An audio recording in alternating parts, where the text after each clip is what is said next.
Assim, agora no comecinho deu muito desespero. No comecinho eu ficava pensando, meu Deus, como é que eu vou viver o resto da minha vida com isso na cabeça? No início, eu achei assim, que eu ia morrer.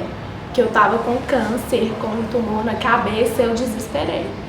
Eu não percebo o barulho assim, eu tampo o ouvido aqui, tô escutando um barulho aqui, eu tampo aqui, tô escutando aqui. É como se o barulho tivesse no ambiente, para mim o ambiente não tá no meu ouvido. E depois ficou aquele negócio, pip, pip, pip, pip. Eu não posso passar estacionamento, que tem isso. Que eu lembro, uma sensação muito ruim, entendeu? Aí eu virei pra minha irmã e falei assim, aqui, ô Aline, você tá escutando essa cigarra também? Aí ela virou pra mim e falou assim, não.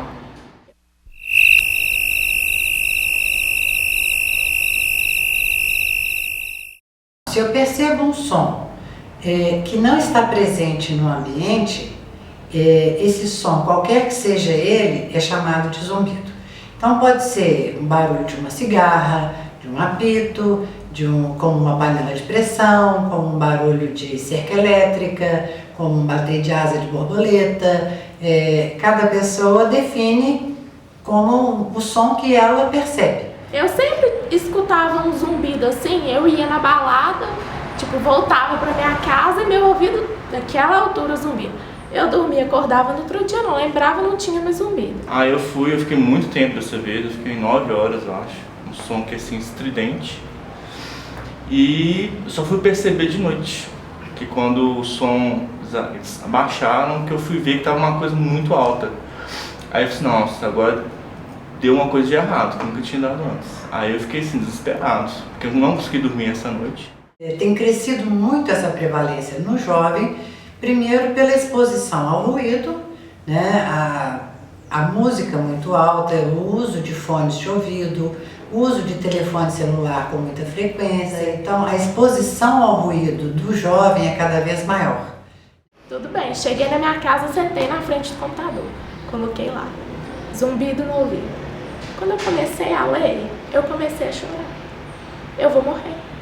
Por quê? Era sintoma de quem estava perdendo a audição, de quem tinha tumor no cérebro. Era assim, cada coisa, uma coisa pior do que a outra. As vias auditivas dentro do cérebro, elas têm comunicações com outras regiões do cérebro, como por exemplo o sistema límbico, que é onde estão processadas as nossas emoções.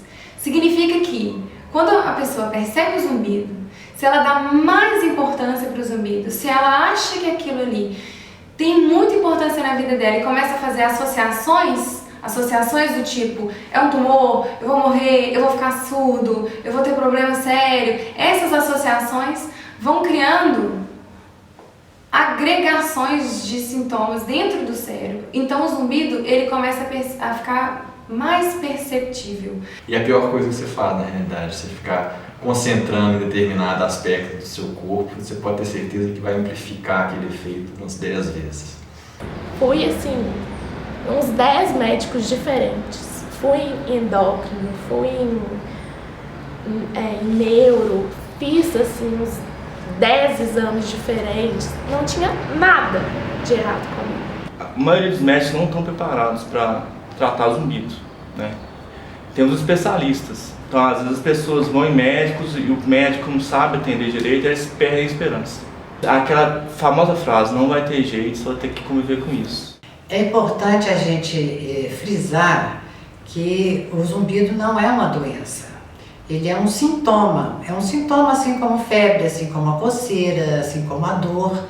A diferença é que o zumbido, ele não tem uma causa única, ele é multifatorial. Não tem uma pílula milagrosa que consiga abolir os sintomas zumbido. Então é preciso fazer um diagnóstico etiológico, ou seja, das causas, e aí sim, então, estabelecer um plano de tratamento. Quem não tem zumbido não entende. Porque toda vez que eu falo, minha avó, ela pensou que eu estava tendo esquizofrenia. A pessoa, nossa, ela ligou pra minha mãe e disse, o Fábio tá escutando vozes. Porque realmente é uma coisa que ninguém percebe, é particular sua. O fator emocional, ele está intimamente ligado à percepção do zumbido. Porque o zumbido, tanto ele pode ser desencadeado por um fator estressante, como ele em si pode levar ao estresse. Então, o acompanhamento psicológico, muitas das vezes, quase que 100% das vezes, ele é importante. Pense que você deve sim cuidar da sua saúde, mas sem pensar no pior. E outra coisa, acreditar que isso pode ser até mesmo um sinalizador de algo muito importante dentro de você. Um processo íntimo de autodesenvolvimento, de autoconhecimento. Foi assim, a gota d'água que faltava para eu ver que eu tinha que parar, que eu tinha sofrido muitas mudanças na minha vida, que eu tava assim muito estressada e tudo. Aí que eu consegui perceber que foi um sinal que veio assim pra eu perceber que eu tinha que mudar, eu precisava mudar. Mas eu acho que até eu tava tendo um pouco de pena de mim, dos meus sofrimentos, que eu acho que eu não sabia lidar. Realmente, quando eu estou num momento de mais estresse, ele vem. Isso eu percebo assim claramente, quando eu tô tranquila, quando tudo tá dando certo, cadê o zumbido? Não existe. Quando algo chama sua atenção para dentro de você, talvez aquilo tenha algum motivo para ter aparecido. Talvez esse motivo seja um chamado para uma mudança, para melhor. Sempre para melhor. Ele despertou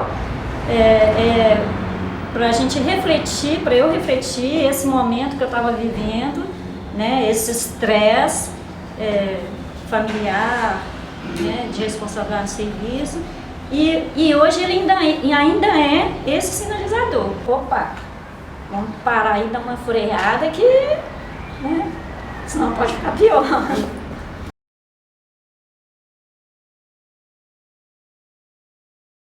Eu não fico no silêncio em hora alguma, assim, do meu dia. Eu nunca fico no silêncio, porque se eu ficar no silêncio, eu começo a escutar, aí eu começo a pensar, aí vai aumentando. Montei uma cascatinha, eu mesma fiz, né? Aí deixo no meu quarto. Aliás, deixava no meu quarto, ligada. Ficou muito tempo usando a cascatinha lá, me ajudava. Hoje eu já faço uma outra coisa que eu acho que é melhor. Eu tenho um umidificador e ele faz um barulho. Então são dois efeitos, é o barulhinho do umidificador, né, com o bem-estar que ele me traz. Eu faço muito que geralmente as pessoas não fazem, eu acredito. Eu faço meditação, que quando a coisa está mais pegando, vamos dizer assim, eu faço meditação em abaixo, meu nível de pensamento abaixo, né? E meu zumbi já está adaptado, porque eu só escuto de vez em quando, assim, de vez em quando mesmo, quando eu vou dormir, mas muito de vez em quando. E quando eu estou escutando de noite, eu vou e ligo o ventilador. Porque eu já era acostumado a dormir com o ventilador ligado, independente se eu estava dormindo ou não. Então abafa, aí que eu não escuto nada. Seja colocar uma musiquinha, estou em casa sozinho, põe uma musiquinha baixinha para poder, né, ajudar, ou deixa a televisão ligada, uma coisa boa, um hábito que não custa nada, mas que para o seu psicológico, né, para a maneira como você vai conduzir o seu dia a dia, para você esquecer que você tem esse problema, faz uma senhora diferente.